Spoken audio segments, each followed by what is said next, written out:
It's my pleasure to be here this evening to ask you to join together with me to welcome Les Brown for his third in a series of 4 classes.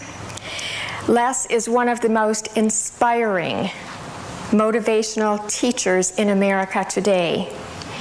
When I heard him 3 years ago, it actually brought tears to my eyes, and I rushed one of my sons over afterwards to introduce him to Les. And my feeling was, every young person in America needs to hear this man. Because if you could start them out young, learning the kinds of ideas that he can put across so beautifully and so enthusiastically and so from the heart, it would change America.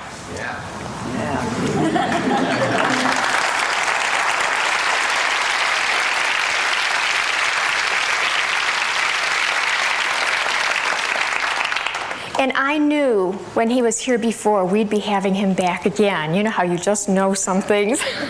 And so I'm just thrilled tonight to introduce to you Les Brown.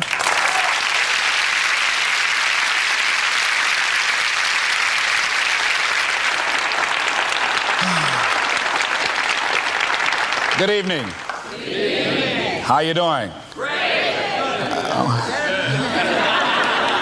I'll ask you how you doing. I want you to say better than good and better than most. How you doing? Better than good, better than most. I know that's right. And sometimes even better than that, right? I'd like to just let you know I really appreciate the opportunity to share some time with you again. Why don't you give Lenore a round of applause, please? Very beautiful personality.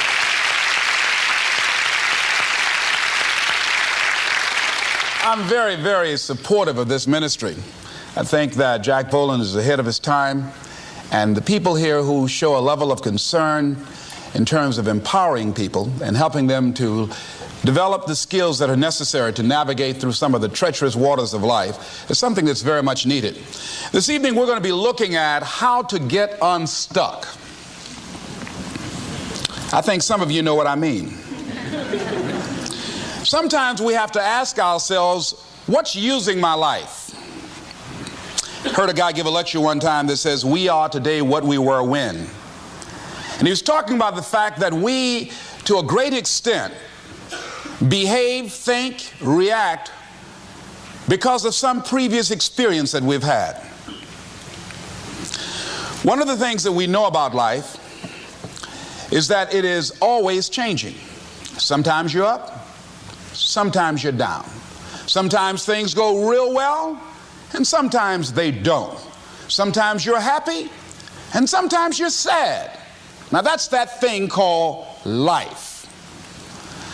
And when we begin to understand and know that, accepting that reality that we will never ever have things just on an even keel all the time, that you're going to have some ups and you're going to have some downs, but during those down moments, that's where the growth takes place. That's where the work is. See, anybody can feel good when they have their health, their bills are paid, they have happy relationships, the children are acting normal, business is successful.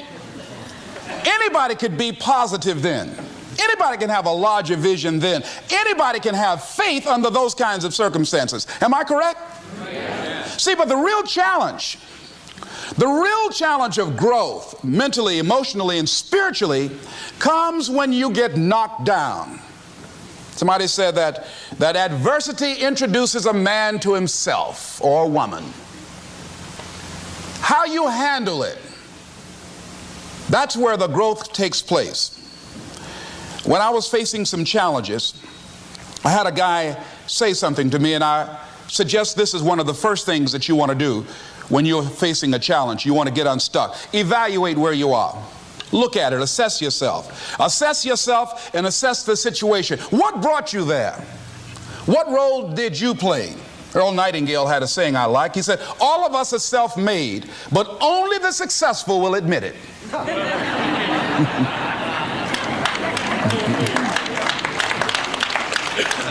What has brought you to this point? What did you learn from it? Are you learning anything? Or are you doing it over and over and over again? Somebody said that insanity is doing the same thing in the same way, expecting a different outcome. Are you going through it, or are you growing through it? Are you bigger and better because of it? Because it's not going to leave you until you grow through it. I was going through a major challenge in my life that was wearing me out, that was using me. And one of my students told me in a class that I was teaching, Lessons in Truth, she said, Les, until you handle it with grace, it will stay in your face. And it stayed there a long time. The challenges of life. How do we get stuck? A friend of mine went through a divorce. My best friend. He had a wife that did not love him as much as he loved her. It was his first real true love. He was a very religious man. Did not believe in divorce. He made a mistake. And he paid for his mistake with a lot of pain, a lot of tears. And there came to a point where he knew he should have gotten a divorce. But he was stuck. He was stuck in something called revenge.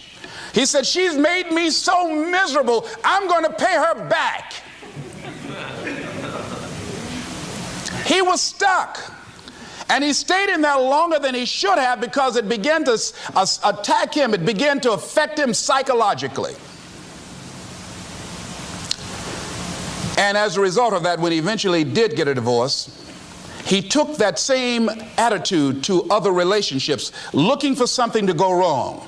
He was burned so badly, he did not want to risk pain again. He was going in relationships trying to avoid pain. When it became too close, he would do something to make sure the relationship did not work. He would always try and find something wrong with the person because there are no perfect people. So if you look for it, you can find it. He was stuck in revenge. Another friend of mine, working on a job, loved the company very much, expected to retire there. And one day they called him in the office, asked him for his badge and identification, called the security man up, walked into his desk, told him he was fired and he had to leave then. He was devastated. And if you came anywhere near him, he will tell you his story, as we all have stories. Even when he got a job, he went on the job telling anybody who would listen how they fired him unjustly. And he always ended with, it wasn't fair. Life isn't fair. Life just is. It's not fair that birds eat worms, and they do. So we can't even deal with what's fair. But he's stuck in the fact that it's not fair. I don't deserve that. They were wrong. I used to be a state legislator in Columbus, Ohio. During the break, we used to go out on the front lawn of the Ohio legislature, at the Capitol there, and observe people as they came by. There was one particular person that all of us knew. The children, adults, everybody used to pick at him when he came by. We called him Chicken Man. He had a feather in his hat. He had a toy chicken on top of his car that he would drive around the area in downtown, blinking his lights and occasionally blowing his horn. When he got out of his car, he would walk downtown with a baby carriage with two little baby dolls in there and a picture of a woman. And when you say something to him or came near him, you would hear him making the sounds of a chicken. All of us used to laugh at Chicken Man. We didn't know Chicken Man's story. Chicken Man woke up one morning around 3 a.m. and his house was on fire. He panicked and he got out of the window and left quickly, only to get outside to hear his children and his wife screaming for help. He ran back to the door to go in to save them, and the flames were too hot, too awesome. He tried to get in, he couldn't get in. He was desperate, frantic. Pretty soon the cries stopped. They perished in the fire. His brother-in-law came, found out that his sister had died and his nieces in the fire, grabbed Chicken Man and started beating him. You chicken, why did you save my sister? You're a chicken, you're a chicken. When the people pulled him off Chicken Man, they picked him up and said, are you all right? And Chicken Man looked at him and he started making the sounds of a chicken. He never ever overcame that tragedy. He was stuck from that experience. None of us knew why Chicken Man went around with this picture and these little dolls. I remember when I was stuck in anger for a long time, when I made a commitment to my adopted mother that I was going to purchase her a home. I'll never forget the experience of working real hard to get the money for the down payment. Someone had told me of a beautiful home in an exclusive area of Miami. I went to see it, took my mother there, and she said, yes, I want it. It was on the water. We went to the closing. My attorney said, Les, have you had a title search? I said, what's a title search? Well, we just take a couple of days to check it out and make sure there are no liens against the property that you might have to pay if you buy this home. The guy who was there selling me the house, he said, listen, he said, the only reason that I'm selling you this house and selling it at a loss is because I admire the fact that you want to purchase this house for your mother. I have another guy who will give me substantially more money, but I like you. And I've got to get back to Philadelphia. Now, if we cannot consummate this deal now, then the deal is off. I said, there are no liens against the property? He says, no, of course not. I looked at my attorney. I said, I believe him. I'll sign. She said, Mr. Brown, I'm not questioning his honesty. She said, but business is business. I signed that contract. And we had a big celebration. Everybody in the neighborhood was talking about Leslie coming home, one of the twins that Mamie adopted, to buy her a home. Child, isn't that nice? God is going to bless him. A few weeks later, I received a letter, a registered letter, indicating that the house was going up for sheriff's sale on the courthouse steps. A man had filed a $12,000 lien against the property because the previous owner owed him that money. And if I did not come up with $12,000 in 30 days, he was going to sell the house to the highest bidder. I called this man and said, Mister, my name is Les Brown. I purchased this house. I had nothing to do with your prior bill. He said, that's not my problem. He said, you should have had a title search. I said, can you give me time? I said, my mother is an older lady. She has a bad heart. And I said, please. I said, if you just give me the time, I don't know how I'm going to do it with the house note and everything else, but I think I can pay you at least $2,000 a month, and within 6 months, somehow I will pay you your money. He said, no, I want it all in 30 days or you get out. I did everything I could, racked my mind thinking about how I could get $12,000 because I took everything I could to get the money just for the down payment and the closing. I finally had to face the reality that I wasn't going to be able to do it.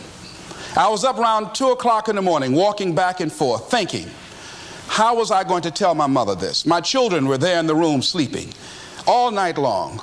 I agonized over this. I lost over 23 pounds. Pretty soon I went in the room where my mother was sleeping, and I said, Mama, I got down on my knees by the bed. I said, Mama, I got to talk to you. And she said, what's wrong? I said, Mama, I said, we got to get out the house. I said, in my haste to buy the house, I made a mistake. She said, that's all right, baby. I didn't like this house anyhow.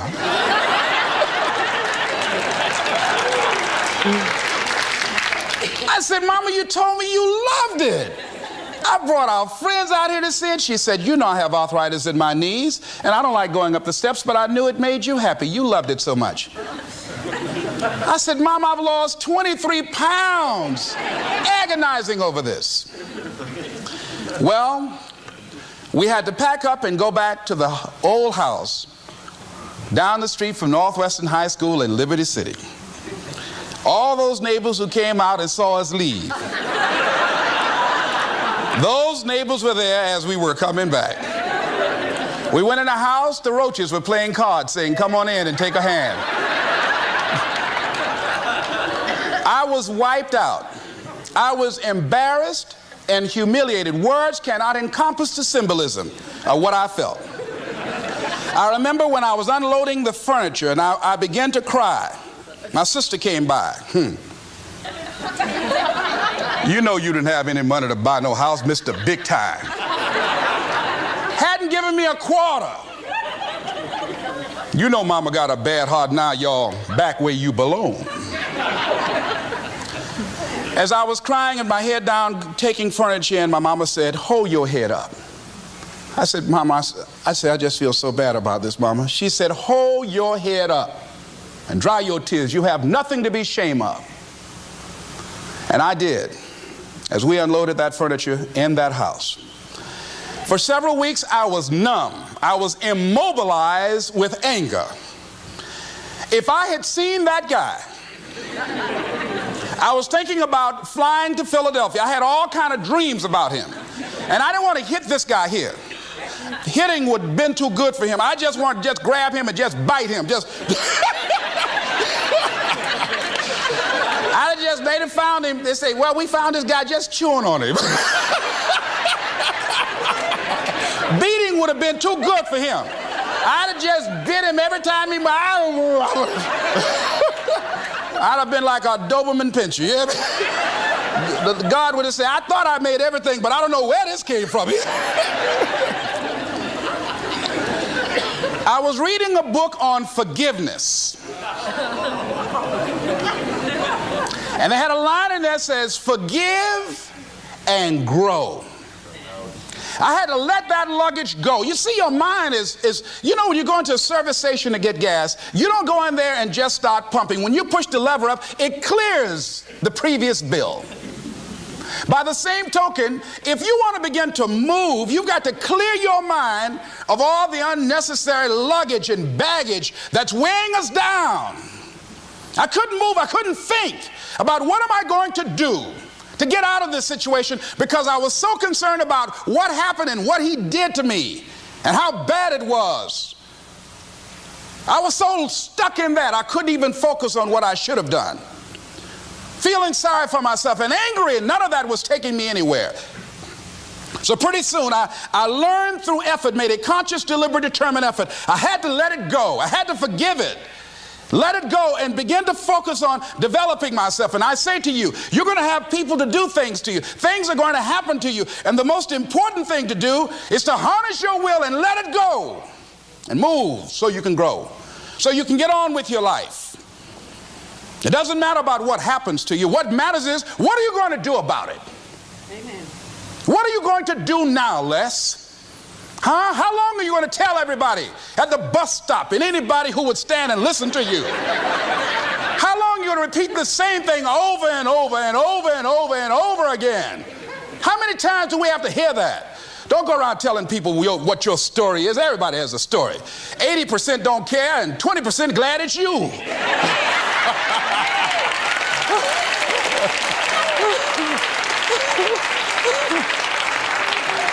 They say, I'm glad that didn't happen to me. Sometimes you think you got some problem. You hear somebody else's problem, and if their problem is real bad, it makes you feel good. Am I right? All right. So I had to let that go.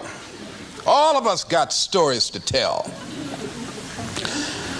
Chicken Man allowed his tragedy to destroy his life. All of us have experienced some tragedy, and if we haven't, we will. And you can either let it destroy your life, or you can build upon it. You can permit it to let it hold you down, or you can decide, I'm not going to let that happen to me. I'm bigger than this.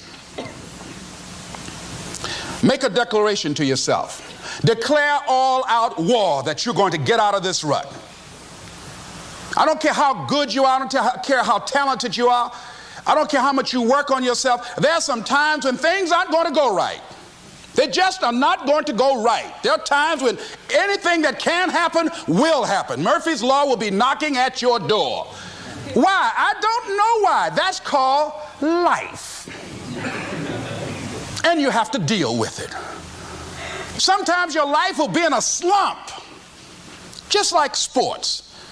Some of the best shooters can't hit baskets different times in games. They get in a slump. Do they sit on the sideline and say, you know, I just didn't hit a basket today? No, they continue to execute. I suggest to you that if you are facing a challenge, don't stop. Stay busy. Work your plan. Continue to do those things that you know that work for you after you have evaluated yourself in the situation. Continue to move. Stay busy, stay busy, stay busy. Repeat after me. Help somebody. And help yourself. Because what you give is what you get. Find somebody that you can help so you can forget about you for a moment. See, sometimes the best thing to do is to be. Sometimes you have to just back up and go within yourself. A bow and arrow, you can't take a bow and just push it out an arrow. You just can't push the arrow out. You have to pull it back and then release it. Sometimes you have to back up and go within and pray and meditate and recharge your batteries. Go away, clear your head, and then come back and look at it from a different vantage point.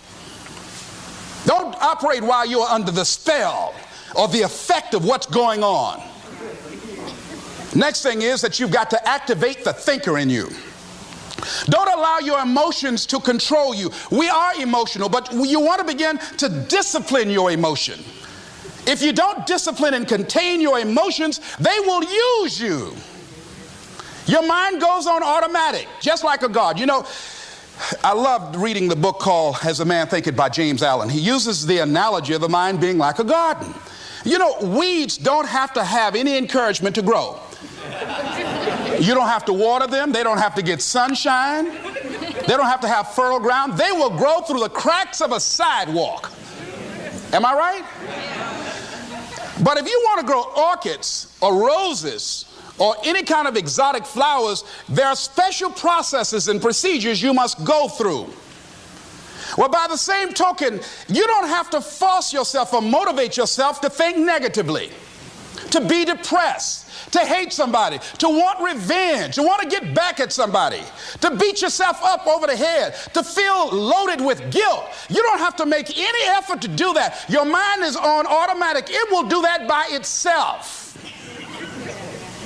But if you want to begin to move into your own personal greatness, if you want to begin to really enjoy a happy, successful, healthy life, you've got to be willing to go against the tide. You've got to be willing to harness your will and say, in spite of this, I'm in control here. I'm not going to let this get me down. I'm not going to let this destroy me. I'm coming back, and I'll be stronger and better because of it. You have got to make a declaration that this is what you stand for. You're standing up for your dreams. You're standing up for peace of mind. You're standing up for health. You want it, and you're going to go all out to have it. It's not going to be easy. When you want to change, it's not easy. If it were in fact easy, everybody would do it. But if you're serious, you'll go all out. So yes, I'm going to turn this situation around. I'm not going to sit back and moan and cry over what happened and what went wrong and who did what. I'm going to do something about this situation. The next thing that is important is that expect things to get better for you, because they are. See, life is cyclic. You're not, whatever experience you're having right now, it has not come to stay. It has come to pass. Not to stay, just to pass. It's just going through. The biggest challenge is to know what's happening. This is a part of this thing we call life. This too shall pass. And maintaining perspective, putting it in perspective. I was doing a training at a college, and it was a 2-day training during orientation. And in the training that I provide, I'm a motivational speaker, but I conduct processes in personal dynamics, where people begin to go through changes that stimulate the right and left hemisphere of the brain, enable them to see themselves differently. I conducted this particular simulation with these young kids, 17 and 18 years of age, so that they would begin to see how they make decisions, or how they would survive in this particular simulation process we gave them. We had them to do it individually and then collectively. Over 30% of them wrote down as their first option, in order to survive, they would commit suicide. First thing they wrote down. Suicide among young people has increased 300%. Over 5,000 will successfully take their lives this year. Why? Why did they do that? I was so shocked. I said, what do you mean? Well, at least we would not suffer.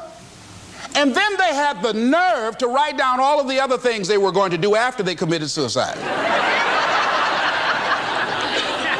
said, listen, Kadumbo. No, when you come up with a permanent solution for a temporary problem, that's it. Game's over. That's it. You're not going to do anything. Anybody wrote suicide at the top, you can put your pencil down. See, a lot of us, because of our limited vision of ourselves, a lot of us who begin to focus on problems and enable them to overwhelm us, we begin to think that we have no options. We begin to believe that there's no way out. Repeat after me, there's always a way. There's always a way. Where there's a will, there's a way. Shake somebody's hand on your right and left and say, I'm unstoppable.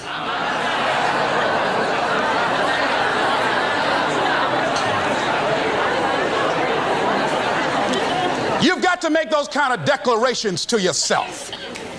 I'm unstoppable. This will not get me down. And if I get knocked down, I'm going to be like Leo Pascal. You said you're going to have some low moments in life, but when you do, you will have high lows when you work on yourself. What are some of those things that you can do during this period of time? Go for walks. Do some things for you. Just go for a stroll so you can engage in some reflective thinking on life, on yourself, looking and enjoying the universe, smelling the roses along the way. Listen to upbeat music, music that inspires you. I have oldie but goodies. I have strategies that I engage in to recharge my batteries. I'm preparing for that because I know things are going to happen that I cannot anticipate. A very good friend of mine died the other day. I had a program for myself. I have books that I read that inspire me, tapes that I listen to that fire me up. Because you're going to have sometimes low moments when you won't want to get out of bed. You just want to stay there. At times you won't want to come out the house. At times you'll be feeling bad and don't know why. What's wrong? I don't know. Just leave me alone. Why did that happen? I don't know. It's called life.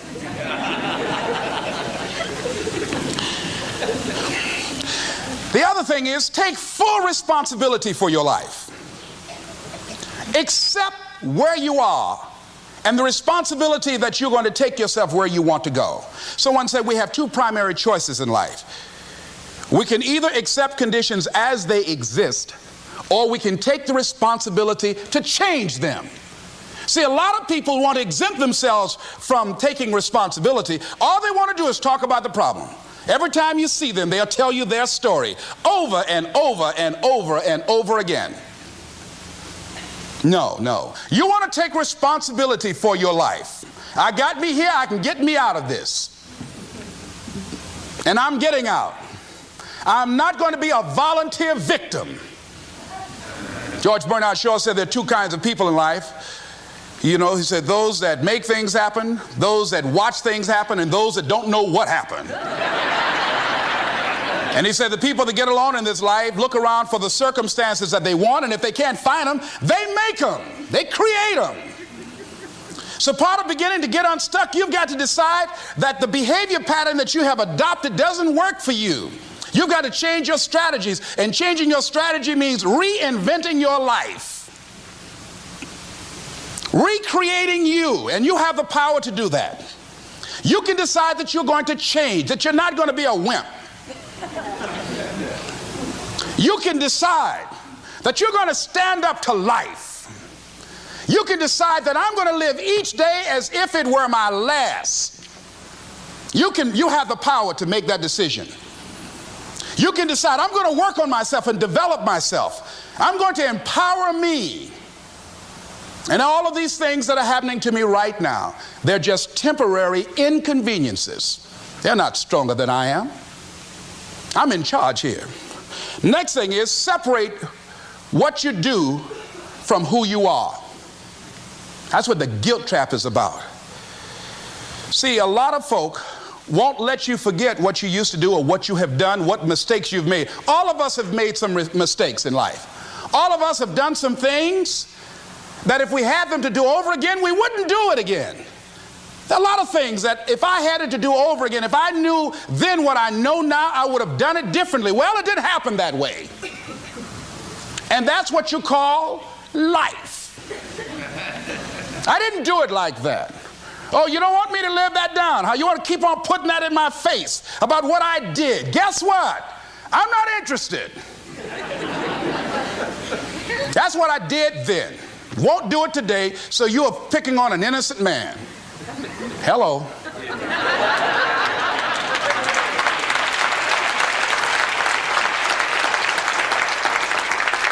So as you're in the process of reinventing your life, write a description of the kind of person that you want to be. What are the things that you must overcome? What qualities about your personality you know that you're going to have to change because those particular characteristics are liabilities to you? What are your assets? What are your strong points? Look at and evaluating yourself to make that determination. Other thing is that in order to get out of a rut, we need some coaching. Find some trusted critics. People that you know care about you and love you. There's some things that keeps us from growing and getting out of ruts. Number one, we identify with feedback. We take it personal when someone wants to give us some feedback on where we are falling short and tell us about our blind spots. We want to have everything being positive about us. We're not perfect. It hurts. I have a friend who's a trusted critic. I don't like him, but I love him. He doesn't tell me the things I want to hear. He tells me what I need to hear so I can grow. It hurts. It hurts when he put me on the hot seat. I can't stand it. But that's the only way that I can grow. And I'm glad that he loves me enough to risk our friendship to tell me what I need to hear, not what I want to hear. Get a support group, somebody that you can talk to. People who perhaps might have a similar problem. Support groups are very powerful, that you can share some of the challenges that you're going through. And it might be a situation where one person can give you an idea of how they handle that situation and create an opening for you.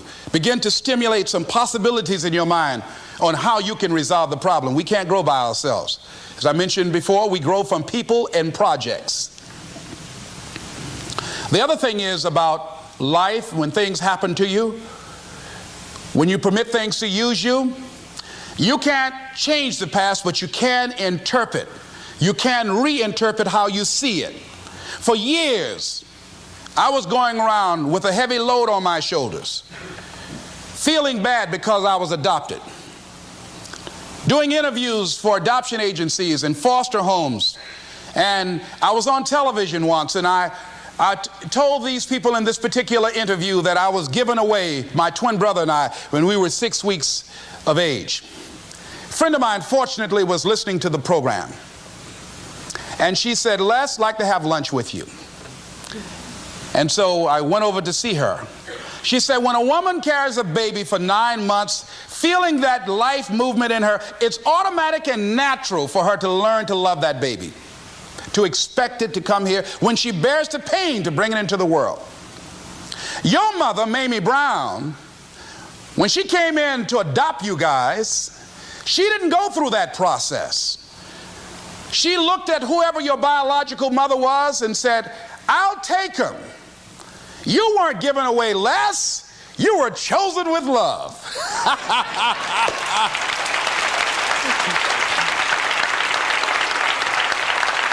Same circumstances, same event, but reinterpreted.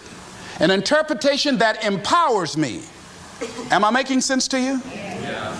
So when you begin to look at your past, give an interpretation that empowers you. That's where I used to be. That's not where I am now. I'm growing. Now I want you to think about, in your mind right now, think about some particular event or act in your life that you feel very bad about, that you really regret that took place. If you had to do over again, you would do it differently. With that there, I want you to see yourself in your mind's eye and say to yourself, I love myself unconditionally, and I forgive myself. If I knew better, I would have done better. I want you to think about somebody that caused you some pain, caused you some disappointment, somebody that you don't like. Let me tell you something about the mind, how it uses you. I'll tell you something super stupid that I used to do. Do you know for years I hated my mother and my father, whoever they were, because they gave me away as I thought at that point in time? And guess what? I didn't have any faces for the hatred because I never saw either one of them. And I said, I hate them for that. And then once I forgave them and said, it's okay, had they not given me away, I would have never been blessed to have the mother that I have, who to me is the greatest mother in the world. So the universe unfolds as it should.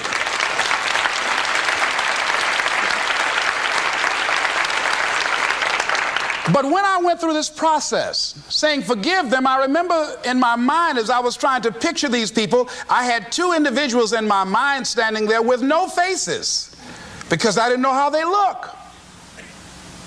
But I released that. I let that luggage go. Think about somebody that you've hurt, somebody that you've disappointed, either deliberately or inadvertently, or someone that has hurt you deliberately or inadvertently. Think about them. Somebody that you really, when you think about them, the room turns red. Look at them in your mind's eye and say, I forgive you. I forgive you unconditionally. Whew, boy, that's a heavy load to let off. When I thought about that guy, I said, wait a minute, I can't, no, you don't know what this guy did. This was my mama. You don't know what we went through. My student said, Les, forgive, let it go. If you want to be forgiven, you better forgive somebody. None of us are perfect. All of us have made some mistakes. And it wasn't easy. It's not easy forgiving, am I right? It's hard. See, everybody won't forgive. They say, I forgive, but I don't forget now.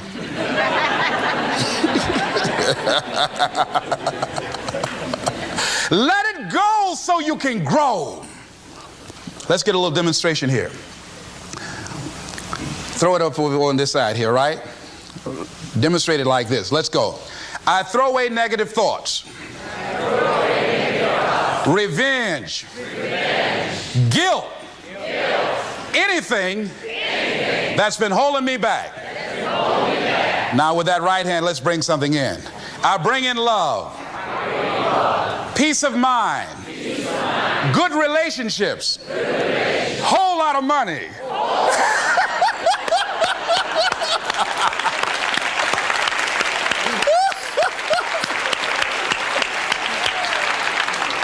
I don't know why people raise their voices when we say a whole lot of money. I mean, they get serious too, you know what I mean? And usually people don't use one hand, they use two hands. They try to borrow somebody else's hand, you know?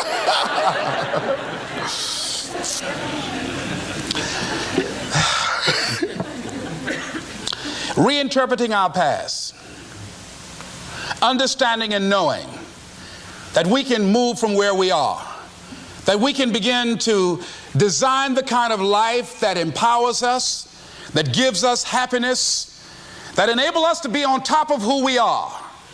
Knowing that as we begin to explore new horizons and new vistas in life, that as we begin to focus on developing ourselves, as we begin to elevate ourselves and not to follow the crowd, activating the thinker in us and disciplining and putting on hold the emotional part of ourselves. It's not easy, but through practice and practice and practice, practice makes what? Absolutely not. Dismantle that belief system. Practice makes improvement. You can always better your best. You can always go beyond anything that you have ever done.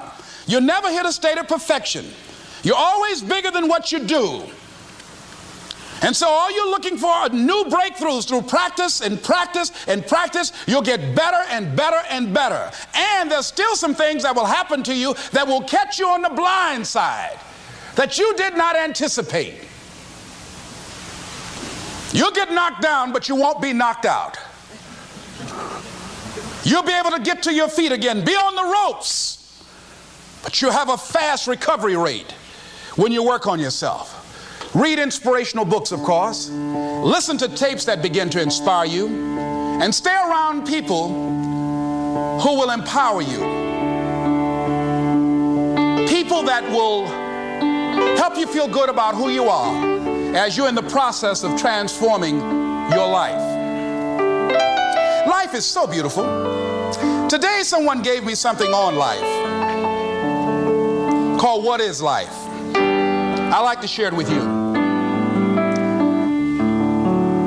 In summary, getting unstuck means that you are going to start living life on your terms rather than just gliding through every day on automatic.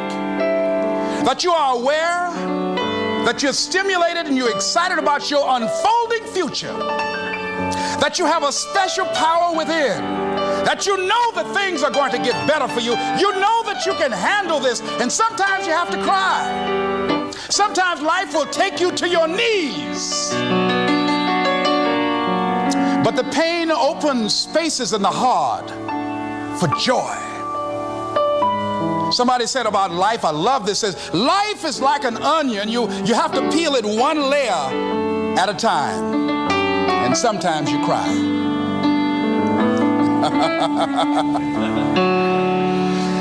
This author said about life, life is a challenge. Meet it. Life is a gift. Accept it. Life is an adventure. Dare it. Life is a sorrow. Overcome it. Life is a tragedy. Face it. Life is a duty. Perform it. Life is a game. Play it. Life is a mystery. Unfold it.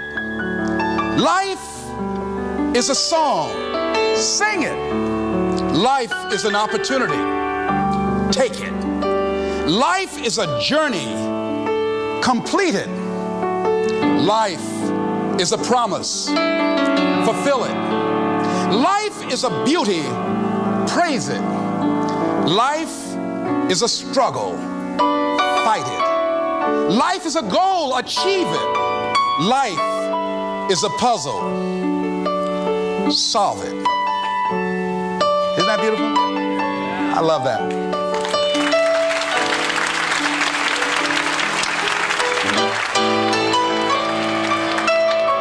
Remember something I heard in high school. It's called, I met a man today. At first I said he's Irish, for he has an Irish way. A sympathy and friendliness that warms you through and through. And then I thought, oh no, he's not. He really is a Jew. His eyes so dark and eloquent, like eyes of pearl, like those of Peter maybe, or perhaps Emmanuel. He stood there with a quiet grace, so slim he was and tall. I knew he was an Englishman and not a Jew at all. And yet his skin was very fair, a Viking he could be, such as those who cast their ships against the sea. His hair was dark with the mist of India, Japan. His courtesy was China's own, his dignity Iran. I met a man today and he was marvelously fair. He really was a child of God, and he came from everywhere. This is Mrs. Mamie Brown's baby boy saying it's been a plum-pleasing pleasure as well as a privilege. Thank y'all here.